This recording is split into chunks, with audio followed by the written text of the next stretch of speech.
আসসালামু আলাইকুম। Study with শিহাবে সবাইকে ওয়েলকাম। তো আজকে আমরা এসএসসি হায়ার ম্যাথ চ্যাপ্টার 2 নিয়ে আসছি। তো বীজগাণিতিক রাশি। তো আমরা দেরি না করে লেকচার শুরু করে দিই। তো আমরা শুরু করতেছি। তো আমাদের এই চ্যাপ্টারে আমাদের শুরুতেই জানতে হবে চলক কাকে বলে, ধ্রুবক কি, এবং বহুপদী চেনার উপায়, বহুপদীর আদর্শ রূপ, এবং এক চলকের বহুপদী, দুই চলকের বহুপদী, তিন চলকের বহুপদী, এবং বহুপদীর মধ্যে মাত্রা, মুখ্য পদ এবং মুখ্য সহগ, এগুলো আমাদের শুরুতেই জানতে হবে। তো আমরা যদি চলক বুঝতে চাই, আসলে চলক কি? চলক হচ্ছে কোনো একটা রাশির অজানা রাশি, কোনো একটা বহুপদীর অজানা রাশি হচ্ছে চলক। এটাকে আমরা বলতে পারি অজানা রাশি, বা যে রাশির মান নির্দিষ্ট না, যে রাশির মান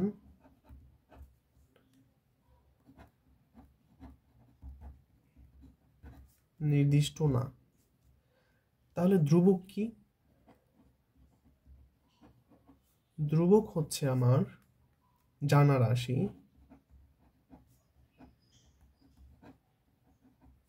বা নির্দিষ্ট রাশি, মানে যার মান নির্দিষ্ট,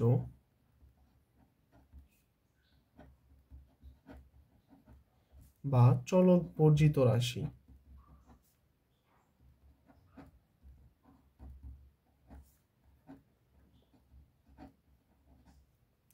আচ্ছা, তো আমরা যদি একটা বহুপদী দিয়ে বোঝাই, আমি যদি একটা বহুপদী লিখি x² - 25, এটা যদি একটা বহুপদী হয়, এই বহুপদীতে আমরা x এর মান জানি না, x² যেটা আছে এখানে xটা হচ্ছে আমার চলক, এবং এই 25 যেটা আছে এটা কি? এটা আমার ফিক্সড। 25 তো চেঞ্জ হওয়ার উপায় নাই, এবং এখানে কোনো চলক নাই, চলক বর্জিত রাশি। 25 একটা নির্দিষ্ট রাশি, যেটা জানা রাশি। 25 একটা নির্দিষ্ট মান, যেটার মান আমরা জানি। তো এটা হচ্ছে আমার ধ্রুবক। তো আমি যদি আরো একটা বহুপদী লিখি, যেমন হচ্ছে x² + 5x + 8, এখানে 8 হচ্ছে ধ্রুবক, এখানে 8 হচ্ছে ধ্রুবক। আচ্ছা, তো আমি একটা বহুপদীতে চলক কাকে বলে, ধ্রুবক কাকে বলে, সেটা জানতে পারলাম। এখন হচ্ছে বহুপদী। বহুপদীতে এক চলকের বহুপদী আছে, দুই চলকের বহুপদী আছে, তিন চলকের বহুপদী আছে। আচ্ছা, আমি যদি এইটাকে একটা বহুপদী চিন্তা করি, এখানে চলক কয়টা আছে? একটা। অজানা রাশি কি? এক্স। এটাকে কি বলবো আমি? এক চলকের বহুপদী।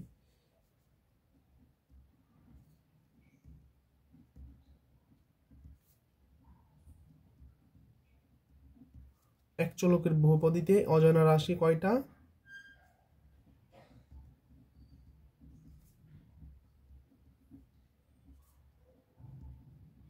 একটি অজানা রাশি থাকবে। দুই চলকের বহুপদীতে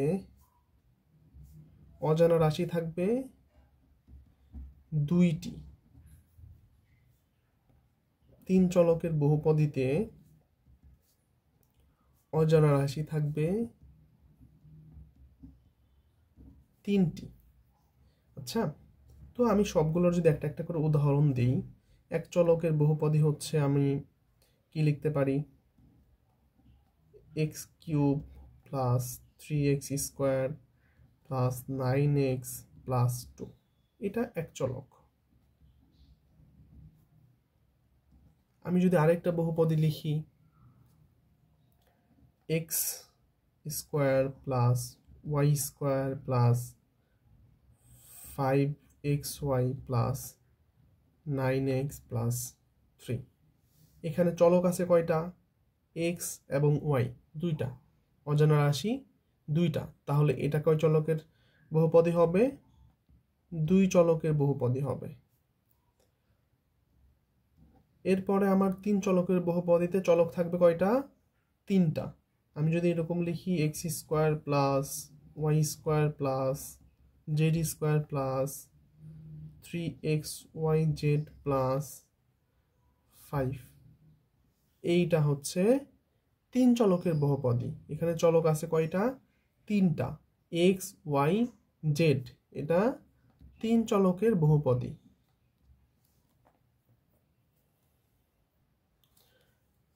তো এখন হচ্ছে আমরা একটা বহুপদীতে মাত্রা কি, মুখ্য পদ কি এবং মুখ্য সহগ কি সেটা আমরা জানবো। তো আমি একটা বহুপদী যদি লিখি, যেমন x⁴ plus 3x³ plus 5x² plus 2x plus 6, এটা একটা বহুপদী।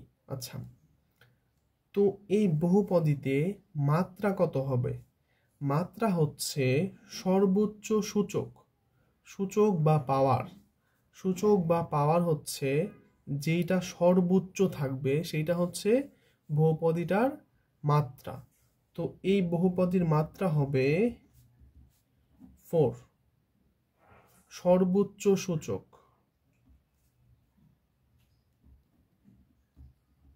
সর্বোচ্চ সূচক বা পাওয়ার। তাহলে এই সর্বোচ্চ সূচক যেটাই থাকবে, আমি যদি আরেকটু করে দিই, এটা 2x⁴ লিখি, তো এই যে সর্বোচ্চ সূচক যেই পদে আছে এটাকে বলা হবে মুখ্য পদ। এটাকে বলা হবে মুখ্য পদ। মুখ্য পদ হচ্ছে 2x⁴। তাহলে মুখ্য সহগ কত? এই মুখ্য পদে চলকের যে সহগ থাকবে সেটা হচ্ছে আমার মুখ্য সহগ।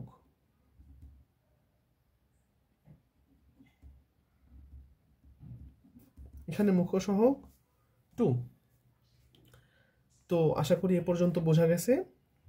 এখন আমি আসতেছি একটা বহুপদী চেনার উপায়, মানে একটা বহুপদী কোনটা হবে এরকম এমসিকিউ আসতে পারে যে নিচের কোনটি বহুপদী নয় বা নিচের কোনটি বহুপদী। তো তখন আমরা কি করব আসলে? তো আমাদের বহুপদীর শর্ত হচ্ছে বহুপদীতে ঋণাত্মক পাওয়ার থাকা যাবে না। ঋণাত্মক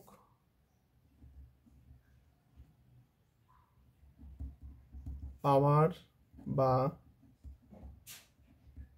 সূচক থাকতে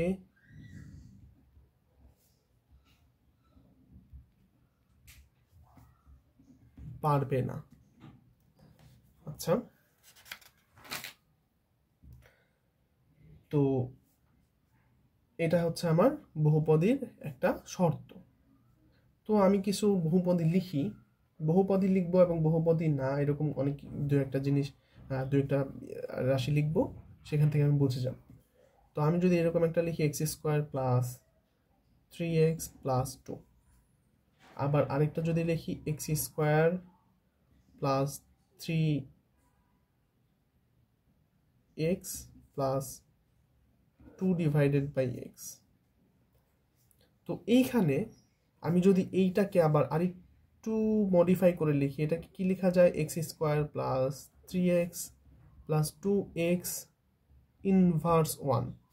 তো এই যে এইটা যদি আমি চিন্তা করি, এখানে চলকের উপরে কোনো ঋণাত্মক পাওয়ার নাই, তাহলে এটা একটা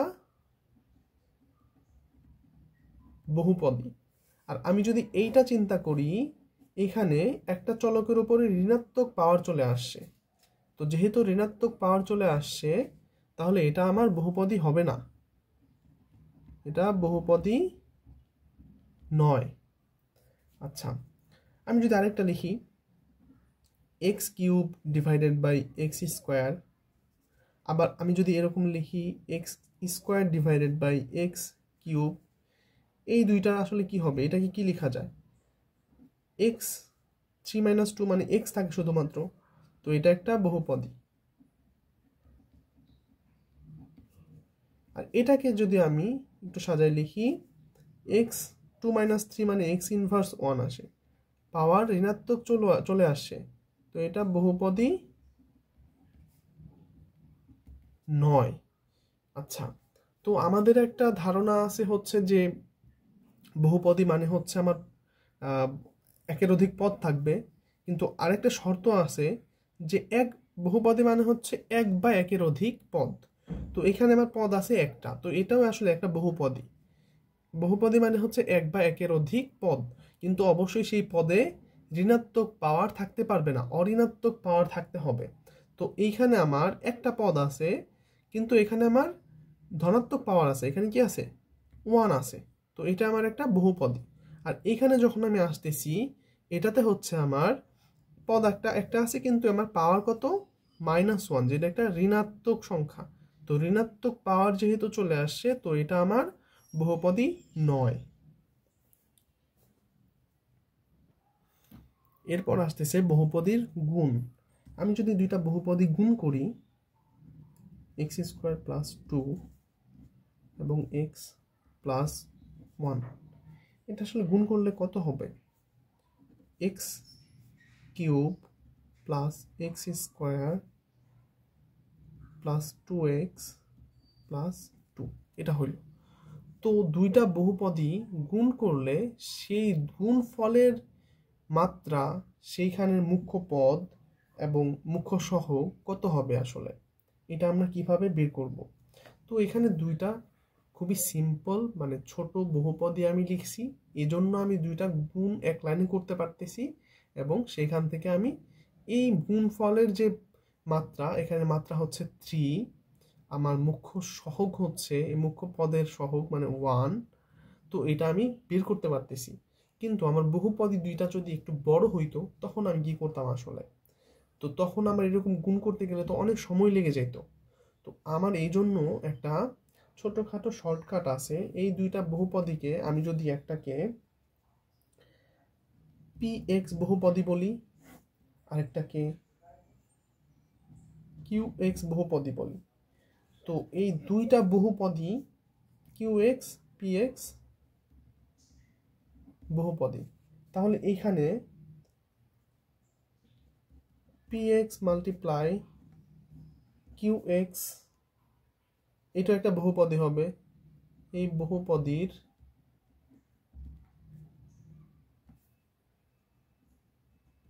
মাত্রা হবে হচ্ছে এই যে px এর মাত্রা এবং qx এর মাত্রার যোগফল।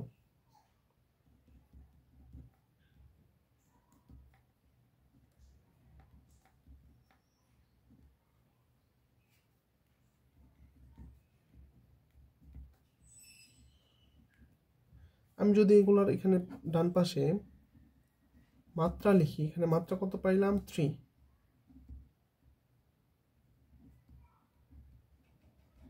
মুখ্য সহগ পেলাম হচ্ছে 1। আচ্ছা, তো এই যে মাত্রা, আমি যদি এই গুণফলটা না করে মাত্রা বের করতে চাইতাম, তাহলে এইটা একটা আলাদা বহুপদী, এটা একটা আলাদা বহুপদী, গুণফল আরেকটা বহুপদী।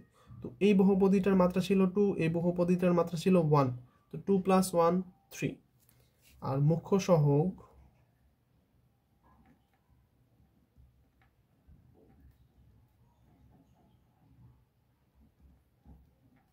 px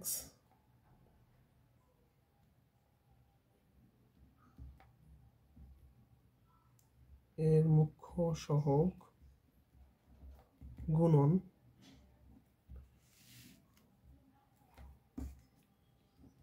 qx এর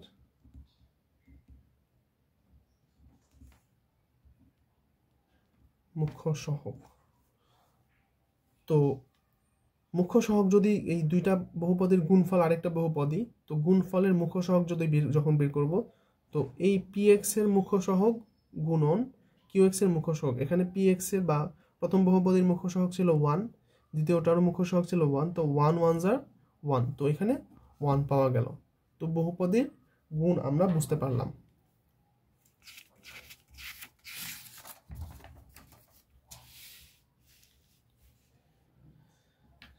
এবার আসি বহুপদীর ভাগ।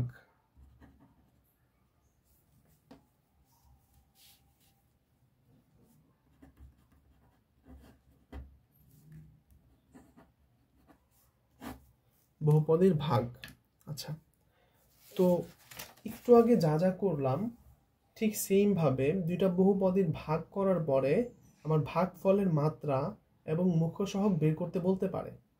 তো আমি যদি দুইটা বহুপদী লিখি,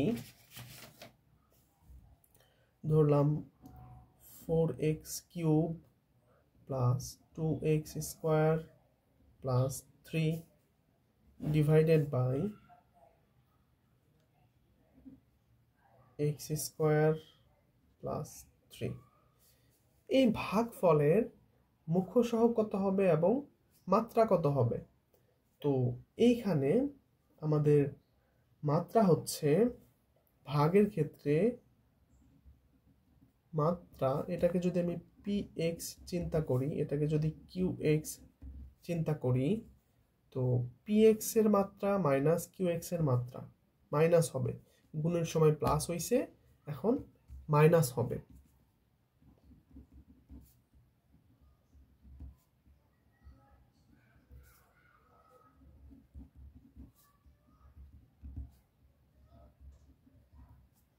qx এর মাত্রা আর মুখ্য সহগ কত হবে? ভাগফল, গুণের সময় সহগ হয়েছে গুণ আর এখন হবে ভাগ। তো px এর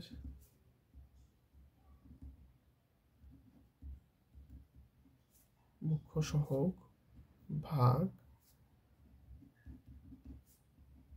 qx এর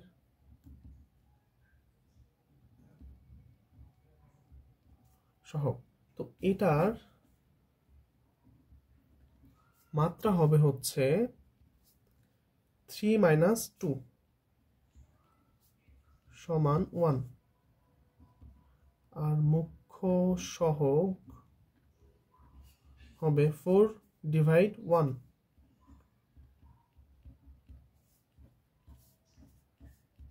4ই আসে। তো সব বহুপদীর গুণ এবং ভাগ এ পর্যন্ত আশা করি বোঝা গেছে। এরপরে আমরা যখন অনুশীলনীর ম্যাথগুলা করব তখন আমাদের একটা সূত্র দরকার হবে, সমতার সূত্র। তো এটা আসলে এখন একটু জেনে রাখি, তখন আবারও বলা হবে, এখন একটু জেনে রাখি। সমতার সূত্র, আচ্ছা, তো দুইটা বহুপদী যদি সমান হয়, ধরলাম এখানে লিখলাম ax plus b equal px plus q, এইখানে একটা বহুপদী আছে, এখানে একটা বহুপদী আছে, এই দুইটা বহুপদী পরস্পর সমান, তখন কি হবে আসলে, এই যে চলক আছে এখানে দেখি, এখানে ax, x এর পাওয়ার কত 1, এখানে x এর পাওয়ার 1, তো এইখানে x এর সহগ হচ্ছে a, এখানে x এর সহগ হচ্ছে p, তাহলে সমতার সূত্র থেকে আমি পাবো a সমান p, এখানে ধ্রুবক b, এখানে ধ্রুবক q, তো আমি এখান থেকে b সমান q পাবো।